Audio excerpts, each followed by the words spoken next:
नमस्कार, तपाईँलाई आजको भ्लगमा स्वागत छ। तपाईँहरूलाई आज देखाउन गइरहेको छु डडेलधुरामा रहेको अमरगढी लभ पार्क होइन, लभ पार्क हो नि यो पार्कको नाम अमरगढी लभ पार्क देखाउन गइरहेको छु। देख्न सक्नुहुन्छ यो अमरगढी पार्क अनि यो अमरगढी जाने बाटो, यो पार्कमा अमरगढी पार्कमा जाने बाटो होइन। यहाँ माथि पनि बबाल बबाल लभ हार्टहरू बनाएको छ त्यहाँ माथि, तपाईँहरू देख्न सक्नुहुन्छ। तपाईँहरू यहाँ खासमा चाहिँ यसलाई लभ पार्क अमरगढी पार्क भन्दा नि लभ पार्क भनेर चिनिन्छ यो पार्कलाई।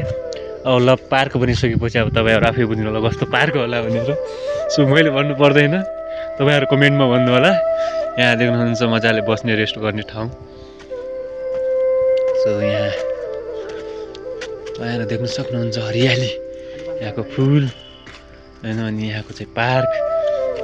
यहाँ चाहिँ मजाले बस्ने, तपाईँहरू यसो बर्थडे सड्डे बनाउन चाहनुहुन्छ भने यतै आउनु होला डडेलधुरा।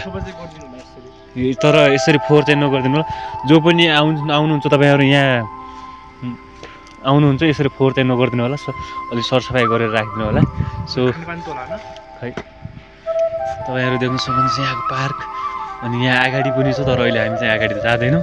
नेक्स्ट भ्लगमा चाहिँ अगाडिका पार्कहरू पनि देखाउँछु। सो गाइस अहिले यति चाहिँ देखाउँछु तपाईँहरूलाई। सो यहाँको भ्यूहरू देख्न सक्नुहुन्छ, हरियाली जङ्गल होइन, स्वर्गभन्दा कम छैन कि हाम्रो डडेलधुरा। सो हेर्न सक्नुहुन्छ तपाईँहरू यो लभ पार्क। खासमा चाहिँ यसलाई लभ पार्क पनि भन्ने गर्छन्, तर खासमा चाहिँ यो पार्कको नाम चाहिँ अमरगढी पार्क हो। तर प्रायः जसो युवा केटाकेटीहरूले चाहिँ लभ पार्क बनाइदिएको छ, यसलाई नामै लभ पार्क राखिदिएको छ यहाँको। तपाईँहरू देख्न सक्नुहुन्छ यहाँ फुल हरियाली,